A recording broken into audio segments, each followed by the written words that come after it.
نحمدہ ونصلی علی رسولہ الکریم صلی اللہ تعالی علیہ وعلی آلہ واصحابہ اجمعین۔ سب بہنوں کو السلام علیکم ورحمۃ اللہ وبرکاتہ۔ آج جو ہے ہم سب کو ایک موقع ملا ہے پھر سے مل کر بیٹھنے کا، تو انشاءاللہ ہم لوگ سب کچھ باتیں کریں گے، اور آج کا جو موضوع ہوگا نا علم اور عمل کے بارے میں، تو اس کے بارے میں ہم بات کریں گے انشاءاللہ۔ ہماری جو محفلیں ہیں یہ خالص علم کی محفل ہے الحمدللہ۔ دنیا میں بہت طرح کی محفلیں ہوتی ہیں نا، دعوتیں ہوتی ہے، کٹی پارٹیز ہوتی ہے، بہت ساری محفلیں ہوتی ہیں۔ ہماری جو اس ڈیوائس پر اور اس لنک پر جو محفلیں ہوتی ہے وہ خالص علم کی ہوتی ہے، تو آج اسی پہ کچھ بات کریں گے ہم علم پر۔ ویسے تو ہم بہت دفعہ بات کر چکے ہیں، لیکن جو اب رمضان کا مہینہ بھی آ رہا ہے اور اس کے پہلے بھی جو ہمارے اوقات گزریں گے، تو آج جو ہے دو طرح کے ٹاپک ہے انشاءاللہ۔ پہلے تو ایک علم نافع کا حصول اور فضائل، اور دوسرا پھر ہوگا اخلاص۔ میں نے اخلاص کو پہلے نہیں لیا، حالانکہ اخلاص جو ہے نا وہ پہلے آنا چاہیے، لیکن اخلاص کا بھی ہے نا پہلے علم حاصل کرنا ہوتا ہے ہمیں نا ہر چیز کا۔ تو آج کا جو پہلا ٹاپک ہے وہ ہے علم نافع کا حصول اور فضائل۔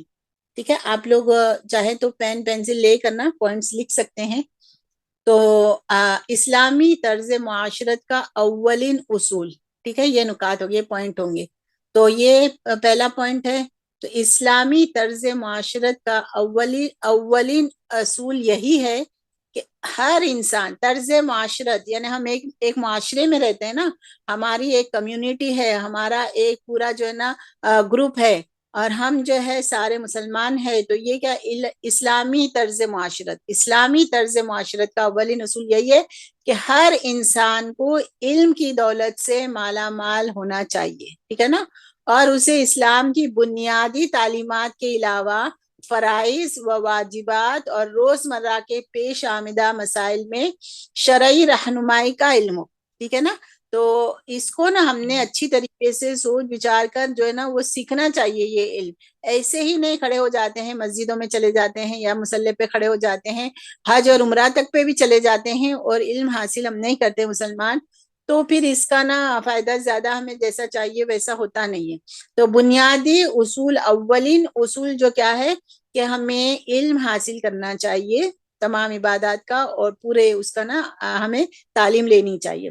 کیوں؟ جہالت کی زندگی گمراہی کی زندگی کے مترادف ہے، ٹھیک ہے نا، یعنی جہالت کی زندگی، اگر ہم جاہل رہیں گے تو اس کے بالکل بعد میں جو ہے نا وہ کیا آئے گی؟ گمراہی، ہم گمراہ ہو جائیں گے۔ اگر جاہل رہیں گے، علم حاصل نہیں کریں گے تو ہمیں صحیح راہ نہیں ملے گی، ہم لوگ گمراہ ہو جائیں گے۔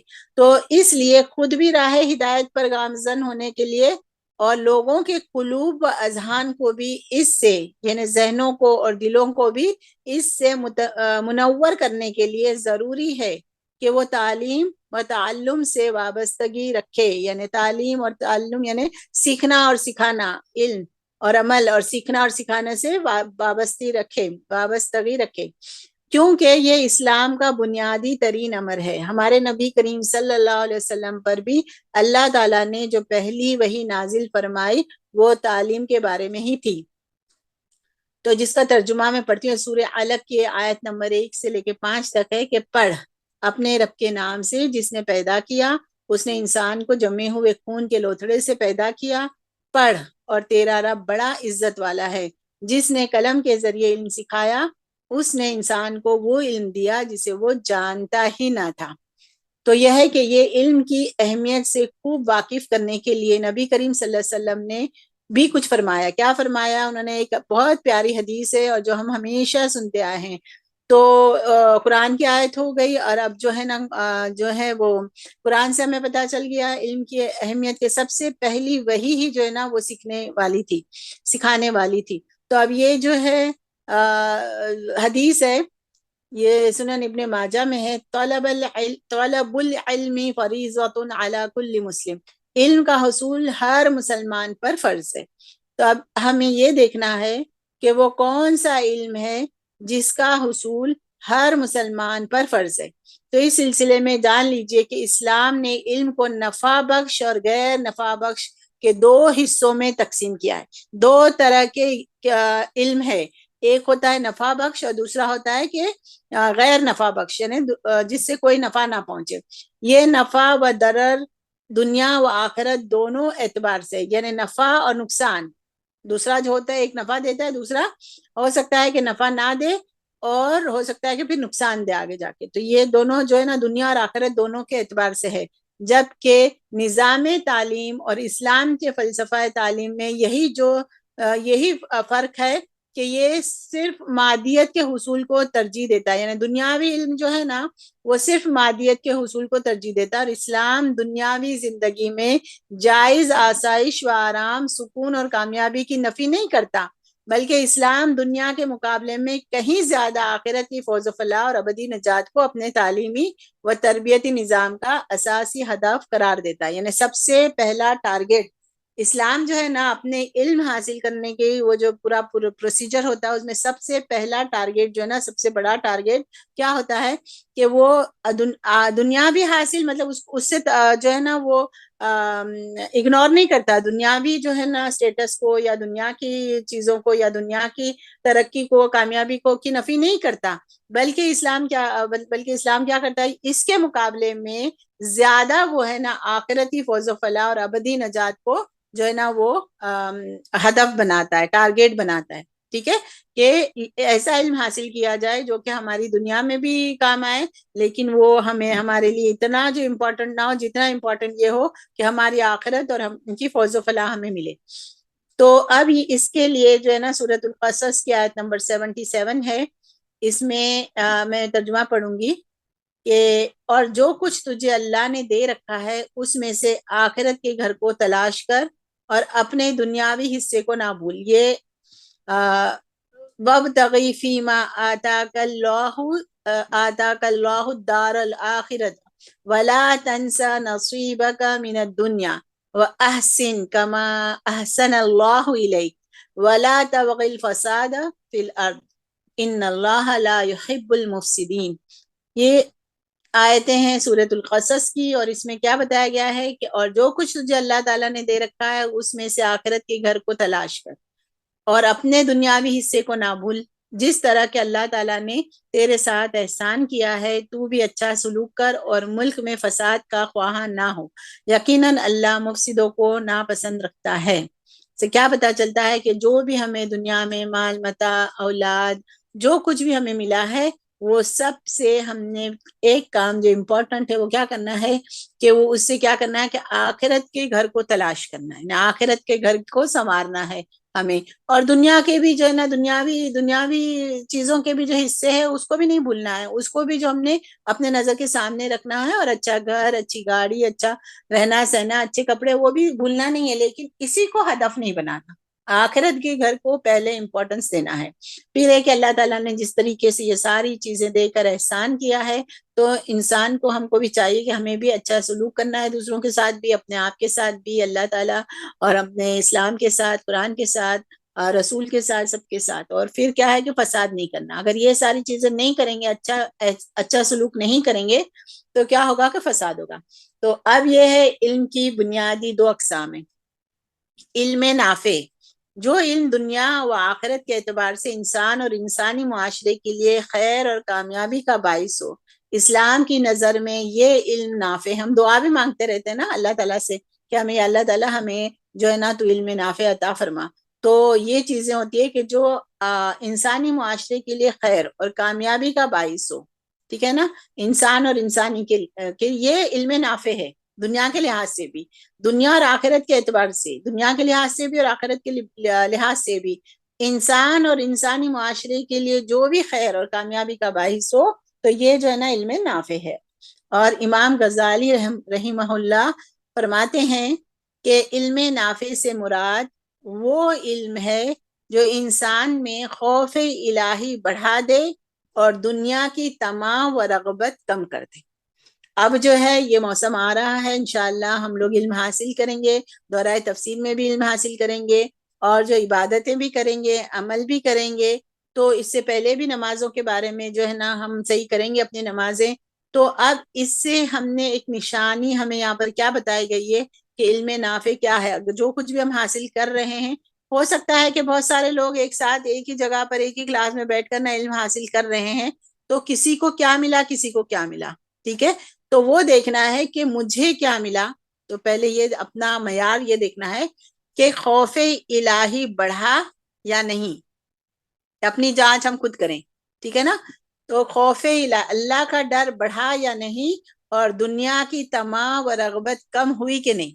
یہ دو پیمانے ہیں جس سے ہمیں یہ جانچنا ہے کہ یہ جو ہم نے اپنے وقت لگا رہے ہیں، الحمدللہ الحمدللہ ہم جو ہے علم سیکھ رہے ہیں، سکھا رہے ہیں، تو یہ اپنا معیار پہلے ہمیں اپنا جو ہے نا وہ جانچنا چاہیے کہ ہمیں اس سے اللہ کا خوف ہمارا بڑا ہے کہ نہیں بڑا ہے. اللہ کا تقوی، اللہ کا ڈر بڑا ہے یا نہیں، اور دنیا کی رغبت کم ہوئی ہے یا بڑھ گئی ہے. تو یہ دونوں چیزوں سے ہمیں دیکھنا چاہیے. پھر آگے امام ابن رجب حنبلی رحمہ اللہ اس حدیث مبارک میں کیا کے بارے میں بتاتے ہیں کہ الدنیا ملعونہ، یہ حدیث ہے. الدنیا ملعونہ ملعون ما فیہا الا مبتغی بہ وجہ اللہ. دنیا ملعون ہے اور اس میں جو کچھ بھی موجود ہے سب ملعون ہے. ٹھیک ہے نا، بے فائدہ جس طرح سے ہم کہہ سکتے ہیں، لیکن سوائے اس چیز کے جس کے ذریعے رضا الہی مطلوب و مقصود ہو. ٹھیک ہے نا. تو وہ چیزیں کیا ہوتی ہے کہ وہ ساری چیزیں میں ایک اور حدیث میں اسی طریقے کی ہے کہ اللہ کا ذکر اللہ کے بعد جو ہے نا یہاں پر یہ ہے کہ جس سے اللہ کی رضا مطلوب ہو، اور دوسری ایک حدیث میں یہی ہے الدنیا ملعونۃ و ملعون ما فیہا. اللہ کے بعد آیا ہے کہ اللہ کا ذکر اور علم سیکھنا اور سکھانا. تو اور لیکن پھر اب یہاں پر یہ وضاحت ہو گئی کہ وہ اللہ کا ذکر، علم کو سیکھنا اور سکھانا، یہ بھی ساری چیزوں سے ہمیں کیا مطلوب ہو، اللہ تعالیٰ کی رضا. تب یہ ملعون نہیں ہوگا یہ عمل ہمارا. تو سوائے اس چیز کے جس کے ذریعے اللہ رضا الہی مطلوب و مقصود ہو. اس کی شرح میں فرماتے ہیں کہ سوا، اور یہ نا امام حنبل اس کی اور شرح اچھی طرح کرتے ہیں کہ سوائے اس چیز کے جس کے ذریعے رضا الہی مطلوب و مقصود ہو سے مراد علم نافع ہے، کیونکہ اس کے ذریعے اللہ تعالیٰ کی معرفت، اس کی قربت اور خوشنودی تلاش کی جائے. علم نافع کو انہوں نے یہ بتایا ہے، یہ جو اللہ مبتغی بہ وجہ اللہ کو انہوں نے ایک لفظ دیا علم نافع. تو کیونکہ اس کے ذریعے اللہ تعالیٰ کی معرفت، یہ علم نافع کے ذریعے ہی ہم پہچانیں گے اللہ کو، اللہ تعالیٰ کی معرفت.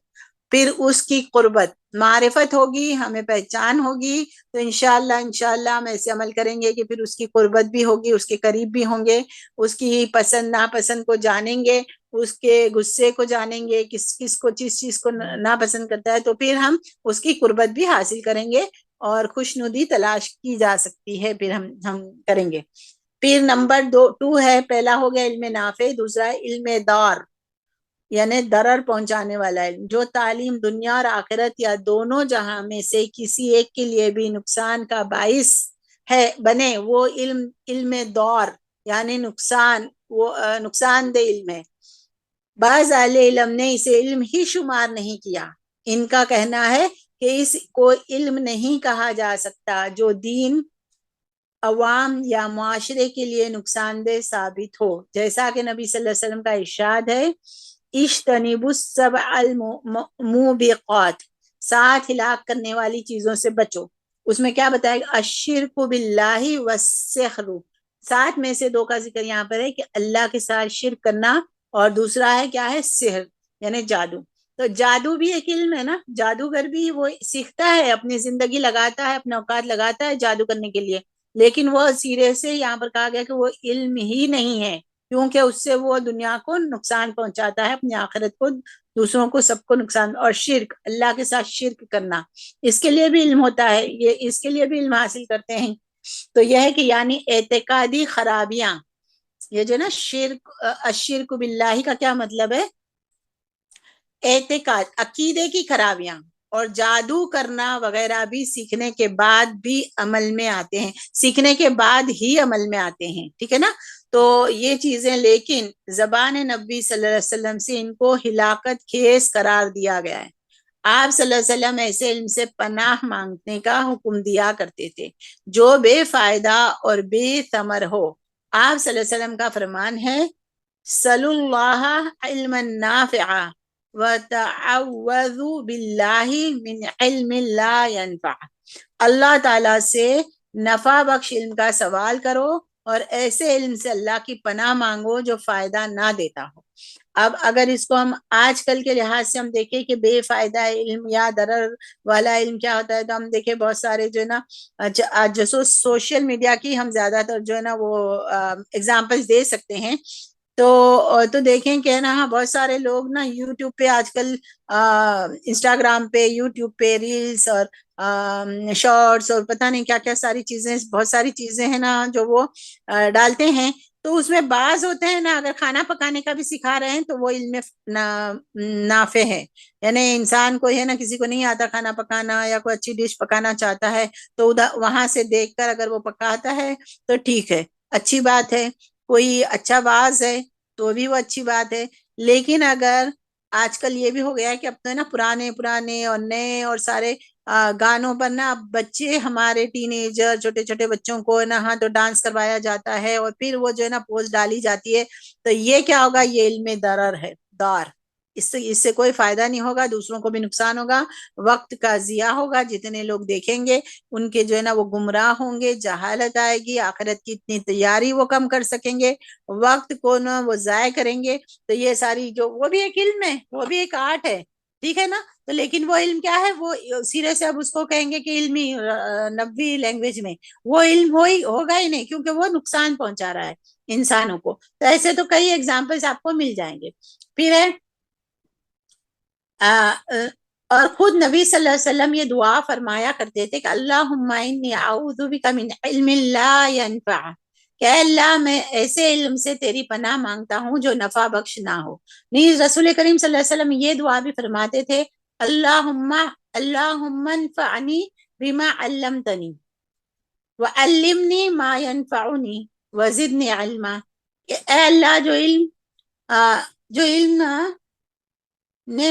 تو نے مجھے عطا کیا ہے اس سے مجھے نفع عطا فرما، اور جو علم مجھے نفع دے سکتا ہے وہی مجھے عطا فرما، اور میرے علم میں اضافہ فرما دے۔ بہت پیاری دعا ہے، ہم پڑھتے رہتے ہیں ہمیشہ، اور جو نہیں پڑھتے ہیں یعنی ہمیں یاد کرنی چاہیے اور پڑھتے رہنا چاہیے۔ اب علم نافع کی اہمیت کیا ہے؟ سیدنا ابو ہریرہ رضی اللہ تعالیٰ عنہ سے مروی ہے کہ رسول اللہ صلی اللہ علیہ وسلم نے فرمایا جب انسان فوت ہو جاتا ہے تو اس سے اس کا عمل منقطع ہو جاتا ہے سوائے 3 اعمال کے: صدقہ جاریہ، ایسا علم کے جس سے فائدہ اٹھایا جاتا ہو، اور نیک اولاد جو اس کے لیے دعا کرے۔ تو نبی کریم صلی اللہ علیہ وسلم نے 3 امور کو ثواب جاریہ کا ذریعہ بتلایا۔ ان میں ایک علم نافع بھی ہے، یعنی اگر کوئی شخص اپنی زندگی میں لوگوں کو فائدہ بخش امور کی تعلیم دے گیا اور لوگ اس سے نفع اٹھاتے ہوں تو ایسے شخص کو وہ فوت ہونے کے بعد بھی اس کا اجر و ثواب ملتا رہے گا۔ گویا علم نافع کی تعلیم دنیا میں بھی شرف و عزت کا باعث بنتا ہے تعلیم سے، سیکھنے اور سکھانے سے، اور آخرت میں بھی فلاح و نجات کا باعث بنے گا۔ یہ ایک فائدہ ہوا۔ اگر بغور جائزہ لیا جائے تو باقی 2 امور یعنی صدقہ کرنا جو ہے وہ جو صدقہ جاریہ ہے نا، تو 2 بات صدقہ جاریہ میں پہلا ہے کہ صدقہ جاریہ ایسا علم، اور تیسرا جو تھا نیک اولاد۔ تو یہ صدقہ جاریہ جو صدقہ کرتے ہیں ہم وہ، اور نیک اولاد کے لیے بھی ہمیں جو ہے نا علم نافع کی ضرورت ہے، باعث بنتا ہے وہ اس کے لیے بھی، تو آخرت میں بھی وہ فلاح و نجات کا باعث بنے۔ اگر بغور جائزہ لیا جائے تو باقی 2 امور بھی علمی کے بعد حاصل ہوتے ہیں۔ اگر انسان کو صدقے کے فضائل سے متعلق علم ہوگا تو تب ہی وہ صدقہ خیرات کرے گا۔ اسی طرح اگر انسان نے دین کی تعلیم دے کر اولاد کی اسلامی نہج پر تعلیم و تربیت کی ہوگی تو پھر ہی وہ اس کی وفات کے بعد اس کی فلاح و نجات کے لیے دعا کرے گا۔ تو علم نافع کے فضائل اور ثمرات۔ علم نافع یعنی علم شرعی کے فضائل و ثمرات سے متعلق چند احادیث مبارکہ ملاحظہ کیجیے۔ سیدنا سعد بن ابی وقاص رضی اللہ تعالیٰ عنہ سے روایت ہے کہ رسول اللہ صلی اللہ علیہ وسلم فرمایا فضل العلم احب الی من فضل العبادت، علم کی فضیلت میری نظر میں عبادت کی فضیلت سے زیادہ پیاری ہے۔ سبحان اللہ۔ رسول اللہ صلی اللہ علیہ وسلم کے لیے پسندیدہ فضیلت والی چیز یہاں پر فرمائی ہے رسول اللہ نے کہ علم کی فضیلت میری نظر میں عبادت کی فضیلت سے زیادہ پیاری ہے. تو یہ کتنی اچھی بات. ہم کبھی کبھی سوچتے ہیں نا کہ کلاسوں میں جانے سے علم حاصل کرنے سے جو ہے ہماری نمازیں ہمیں جلدی جلدی پڑھنی ہوتی ہے یا ہماری فلاں عبادت رہ جاتی ہے. تو اب دیکھیں کہ علم کی فضیلت میری نظر میں عبادت کی فضیلت سے زیادہ پیاری ہے. پھر سیدنا معاذ رضی اللہ تعالیٰ عنہ بیان کرتے ہیں کہ رسول اللہ صلی اللہ علیہ وسلم فرمایا فضل العالم علی العابد کفضل القمر لیلۃ البدر علی سائر الکواکب. یعنی یہ سنن نبی داؤد اور پہلی والی جو حدیث ابھی میں نے سنا ہے وہ صحیح المستدرک الحاکم کی اور صحیح الجامع کی حدیث تھی. تو یقیناً صاحب علم شخص کی فضیلت عبادت گزار پر ایسے ہی ہے جیسے 14ویں کے رات میں چاند کی تمام ستاروں پر فضیلت ہوتی ہے. تو صاحب علم کی بھی فضیلت جو ہے نا عبادت گزار پر یہاں پر بیان ہوئی ہے. پھر سیدنا ابو امامہ باہلی رضی اللہ تعالیٰ بیان کرتے ہیں کہ رسول اللہ صلی اللہ علیہ وسلم فرمایا فضل العالم علی العابد کفضلی علی ادناکم. صاحب علم شخص کی عبادت گزار پر فضیلت اسی طرح ہے. صاحب علم یعنی علم والے شخص کی عبادت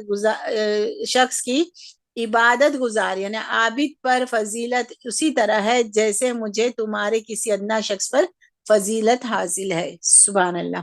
پھر سیدنا ابو الدرداء رضی اللہ تعالیٰ عنہ بیان کرتے ہیں کہ رسول اللہ صلی اللہ علیہ وسلم فرمایا من سلک طریقا یطلب فیہ علما سلک اللہ بہ طریقا من طرق الجنہ وان الملائکۃ لتضع اجنحتها ردا لطالب العلم وان العالم لیستغفر له من فی السماوات ومن فی الارض والحیتان فی جوف الماء. جو شخص حصول علم کے لیے کسی راستے پر گامزن ہو اللہ تعالیٰ اسے جنت کے راستے پر چلا دیتا ہے. سبحان اللہ.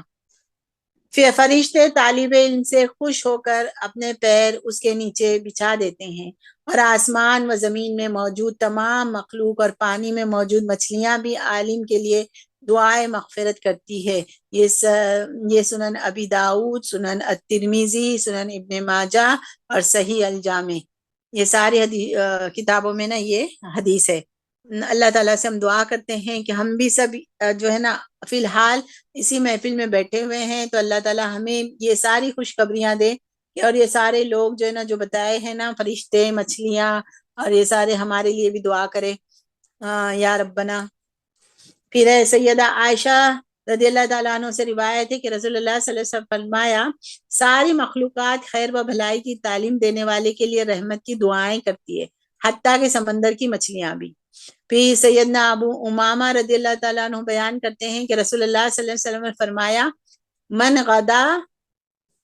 غدا الى المسجد لا يريد الا ان يتعلم خيرا او يعلمه كان له كأجر حاج تامن حجته. جو شخص مسجد میں صرف اس ارادے سے جائے کہ وہ خیر و بھلائی کی کوئی بات سیکھے یا سکھائے گا تو اسے کامل حج کرنے والے حاجی کے ثواب کی مثل اجر و ثواب ملے گا. یہ جو ہے نا صحیح الترغیب و ترہیب میں ہے اور حسن صحیح حدیث ہے. ماشاءاللہ. صرف اسی لیے مسجد میں جائے گا کہ وہ علم سیکھے تو اس کو اور کسی اور کوئی اور غرض نہیں ہوگی تو اس کو کامل حج کا جو ہے نا وہ ثواب ملے گا. پھر سیدنا صفوان بن اسال رضی اللہ تعالیٰ عنہ بیان کرتے ہیں کہ نبی صلی اللہ علیہ وسلم فرمایا جو بھی شخص اپنے گھر سے حصول علم کی غرض سے نکلتا ہے فرشتے اس کام سے خوش ہو کر جو وہ کرنے جا رہا ہے اس کے لیے اپنے پر بچھا دیتے ہیں. فرشتے اپنے پر بچھا دیتے ہیں، ہمارے لیے بہت بڑی سعادت ہے. پھر سیدنا سہل بن سعد رضی اللہ تعالیٰ عنہ سے روایت ہے کہ رسول اللہ صلی اللہ علیہ وسلم فرمایا کہ اللہ کی قسم اگر تمہاری رہنمائی سے ایک بھی شخص کو ہدایت مل جاتی ہے تو یہ تمہارے لیے سرخ اونٹوں سے بہتر ہے. ہم سب کو ایک کو نا اللہ تعالیٰ ایسے شخص بنا دے کہ ہمارے ذریعے سے بہت سے لوگوں کو نا رہنمائی. اب پھر سیدنا معاذ بن انس رضی اللہ تعالیٰ عنہ بیان کرتے ہیں کہ رسول اللہ صلی اللہ علیہ وسلم فرمایا کہ جو کسی کو علم سکھاتا ہے اسے اس پر عمل کرنے والے کے برابر ثواب ملتا ہے اور عمل کرنے والے کے اجر میں کمی نہیں ہوتی۔ پھر فضائل علم سے متعلق اقوال سلف، یہ ساری باتیں جو تھی نا وہ حدیثیں تھی، ٹھیک ہے نا۔ اب جو ہے نا اقوال سلف، ہمیں جو ہے جو بھی ہماری محفل ہو، جو بھی ہم درس دروس کی محفل ہے، اس میں ہمیں قرآن کی آیت سے، رسول اللہ صلی اللہ علیہ وسلم کی حدیثوں سے، اور پھر جو ہے نا سلف صالحین کے اقوال سے جو ہے نا وہ علم سیکھنا چاہیے کہ وہ کیا کہتے تھے، ان کے نظروں میں جو ہمارا موضوع ہے اس کے بارے میں کیا ہمیں جو ہے نا رہنمائی ملتی ہے۔ تو الحمدللہ فضائل علم سے متعلق اقوال سلف، یعنی سیدنا علی رضی اللہ تعالیٰ عنہ فرماتے ہیں کہ علم مال سے بہتر ہے، علم تمہاری حفاظت کرتا ہے جبکہ مال کی تم کو حفاظت کرنا پڑتی ہے۔ علم حاکم ہے جبکہ مال پر حکومت کی جاتی ہے۔ علم ہے نا حاکم ہے، وہ حکومت کرتا ہے، وہ حکم دیتا ہے ہمیں، جبکہ مال پر حکومت کی جاتی ہے۔ مال خرچ کرنے سے کم ہوتا ہے جبکہ علم خرچ کرنے سے بڑھتا ہے۔ پھر سیدنا علی رضی اللہ تعالیٰ عنہ ہی فرماتے ہیں کہ صاحب علم روزے دار اور قیام و جہاد کرنے والے سے افضل ہے۔ سبحان اللہ۔ سیدنا ابو الدرداء رضی اللہ تعالیٰ عنہ فرماتے ہیں العالم والمتعلم فی الاجر سوا، عالم اور متعلم یعنی کہ جو سکھاتا ہے اور سیکھتا ہے اجر و ثواب میں یکساں ہوتے ہیں۔ سبحان اللہ۔ پھر سیدنا ابو الدرداء رضی اللہ تعالیٰ عنہ ہی فرماتے ہیں لوگوں میں اہل علم کی مثال ایسی ہے جیسے آسمان میں ستارے ہوتے ہیں کہ جن کے ذریعے سے رہنمائی لی جاتی۔ پھر امام شافعی رحمہ اللہ فرماتے ہیں طلب العلم افضل من صلاۃ نافلہ، حصول علم نفل نماز سے افضل ہے۔ پھر امام احمد بن حنبل رحمہ اللہ فرماتے ہیں لوگ کھانے پینے سے زیادہ علم کے محتاج ہے، اس لیے کہ آدمی کو ایک دن میں کھانے پینے کی 1 یا 2 مرتبہ ہی ضرورت پیش آتی ہے، جبکہ علم کی حاجت اس کے سانسوں کی تعداد کے برابر رہتی ہے۔ تو کھانے پینے کی ضرورت کے پیچھے ہم لوگ کتنے خوار ہوتے ہیں، کمانا، پکانا، کھانا، سمیٹنا، کیا کیا کرتے رہتے ہیں، اور دیکھیں علم حاصل کرنے کے لیے ہم پھر جو کہ وہ زیادہ جو ہے نا فضیلت رکھتا ہے کھانے پینے سے بھی، تو اس کے لیے ہم کتنی جد و جہد کرتے ہیں اور کتنی نہیں کرتے، یہ خود ہم اپنے کچن کے حساب سے نا ہم دیکھ لیں، ٹھیک ہے۔ تو یہ زیادہ فضیلت والا ہے کیونکہ یہ ہمیں کھانے پینے سے زیادہ اس کی حاجت ہوتی ہے، یہ ہماری روح کی غذا ہے، ہماری روح کو مضبوط کرتی ہے۔ پھر اپنے بچوں کو دینی تعلیم ضرور دلائیں، یہ ہمارے لیے نا علم کے لیے یہ علم کا ایک دینی تعلیم ہمارے بچوں کو بھی ضرور دینی چاہیے۔ دینی تعلیم ہی نفع مند تعلیم ہے۔ ہم تعلیم بچوں کے لیے باہر کی دیتے ہیں، دنیاوی تعلیموں میں بہت زیادہ جو ہے نا وہ محنت کرتے ہیں، خرچ کرتے ہیں، سب کچھ کرتے ہیں، تو دینی تعلیم جو ہے نا وہ ہمارے لیے بہت ضروری ہے، کیونکہ ہمارے بچے، ہماری نسل جو ہے نا دینی تعلیم حاصل کریں گے تو ہی ان کے اندر اخلاق بھی آئے گا، اور جو ہے نا تو ہمارا آگے کا معاشرہ صحیح بنے گا، اور لوگوں کو وہ جو ہے نا وہ رہنمائی کرتے رہیں گے۔ پھر اس کے بارے میں حدیث ہے بچوں کو دینے کے لیے، طلب الحدیث فی الصغر کالنقش فی الحجر، بچپن میں علم حدیث کا حصول پتھر پر نقش کی طرح ہوتا ہے۔ جامع البیان العلم فضیلہ میں کتاب میں یہ چیز ہے، یہ حدیث نہیں ہے بلکہ امام حسن رحمہ اللہ کا قول ہے، ٹھیک ہے، کہ بچپن میں جو طلب کرتا ہے، علم حاصل کرتا ہے نا، وہ ہمارا وہ پتھر پر نقش کی طرح ہو جاتا ہے، تو وہ ہمیشہ زندہ رہتا ہے نا وہ علم۔ تو بچوں کے اوپر خاص محنت کرنا چاہیے، اور یہ علم نافع ہمیں اپنے لیے بھی حاصل کرنا چاہیے۔